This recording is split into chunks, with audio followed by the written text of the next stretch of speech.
So, um, I've been thinking for a while that, well, obviously there's something wrong with Silicon Valley, okay? But it's deeper than that.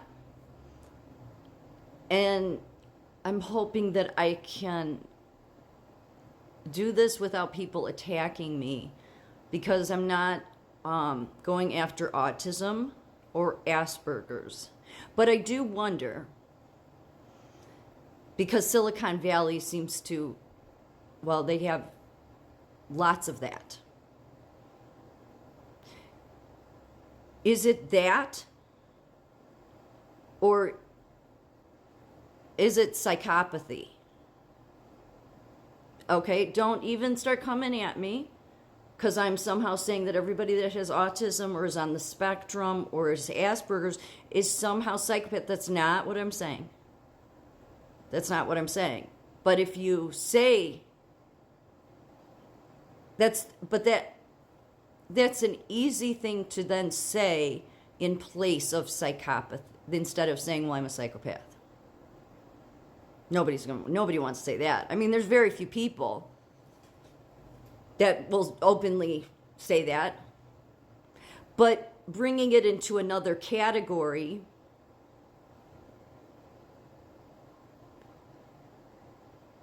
well, then makes it more likely that you could get initiatives passed.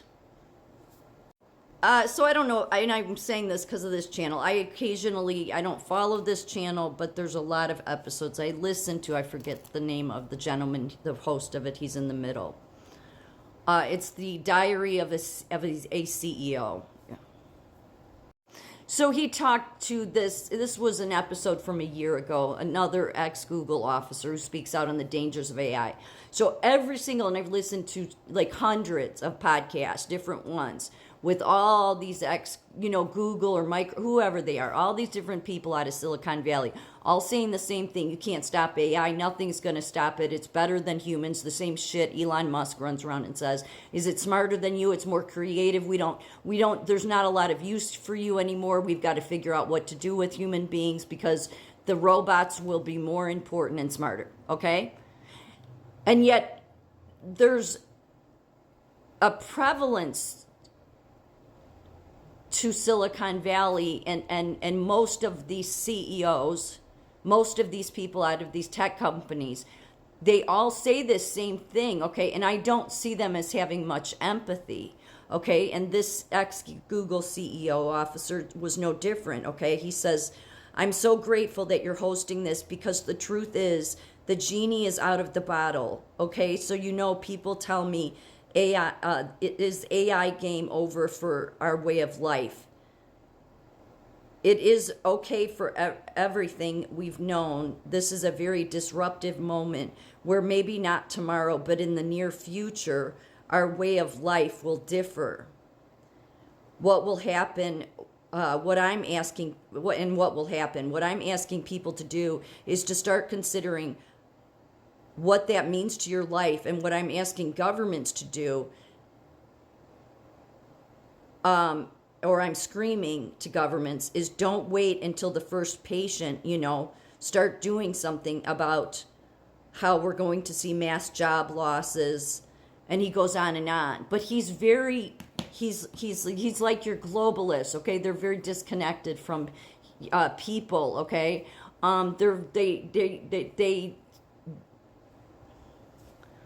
They don't have a lot of empathy. I mean, the World Economic Forum being a perfect example, okay? But they like to make that they have empathy. But the more of these people that you see come out of Microsoft and Google, you find out they all say the same thing, and they've been obsessed with all this coding and technology and all this bullshit, okay?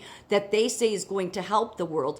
And yet my argument, and you could say I'm all the way on the other extreme, but oh well, is that you have created something that is to take more empathy out of everything. You bring AI into healthcare, and yet, you somehow think that's the master. It's going to know everything. It's the best thing. And yet, the very people that created that shit, okay, don't have empathy when you listen to them talk. So it's not going to be good for humanity. And when you listen to these people, that shouldn't be hard to put together because they're about that you're less than. And just a little background on the history with Silicon Valley, okay? It's a global center for technology and innovation located in the San Francisco Bay Area. And Silicon Valley has been accused before of lacking empathy, okay? Clearly.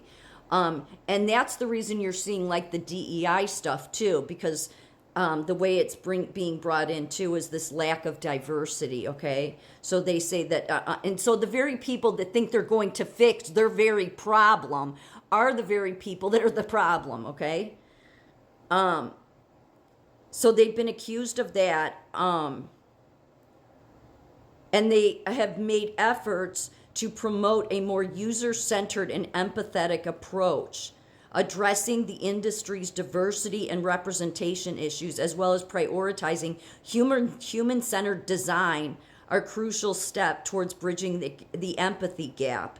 So then they call for changes. Experts suggest implementing measures like compulsory ethics classes in computer science education, empathy committees, and unconscious bias training to foster a more empathetic approach. So do you see what I'm saying? Because the unconscious bias stuff is very hateful. It's part of that DEI stuff, which is very hateful.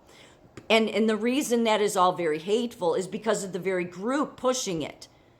Because you shouldn't have the people that don't have empathy or have a problem with it coming up with solutions for it, about how to have it. And so people realize Silicon Valley got its name because after the primary material found in computer microprocessors, silicon. It's home to dozens of major technology, software, and internet companies. Some of the major companies in this region are all the ones people know: Alphabet, Google, Apple, Chevron, Meta, and Visa. It's one of the wealthiest regions in the world and one of the hottest real estate markets. The term Silicon Valley was first used by Electronic News on its January 10th, 1971 cover. It was part of a 3-part series written by Don Hoffler, who was covering the history of the semiconductor. The term slowly expanded to include and be associated with technology, especially big tech. Forbes reported there were 313 tech billionaires across the globe with a combined net worth of $1.9 trillion. In 2022, there were 84 billionaires reportedly living in Silicon Valley.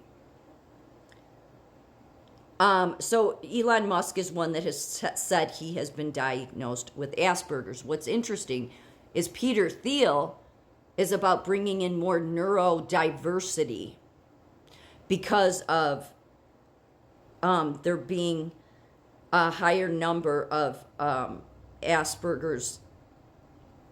Let me state what he says. Peter Thiel, a billionaire entrepreneur and investor, has publicly discussed his views on autism and neurodiversity. While he has not explicitly stated anyone specifically, he wrote a book, 0 to 1, with co-author Blake Masters about the hazards of imitative competition may partially explain why individuals with Asperger's like social ineptitude seem to be at an advantage in Silicon Valley. So because there is more of them in this field. Okay, and I'm not trying to say get rid of the field. What I'm trying to say, though, is it seems to be part of the problem, in my opinion.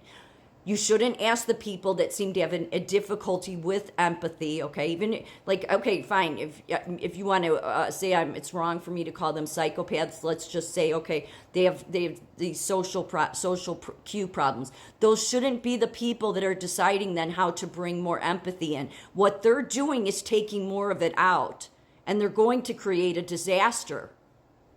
I mean, in my opinion, we're already underway in a disaster, okay? And then.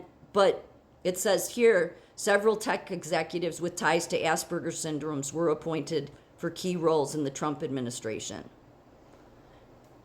I'm going to do a second video following this up regarding this book, since I'm out of time. Yeah, Neurotribes, The Legacy of Autism. I'll do more on that in a second video.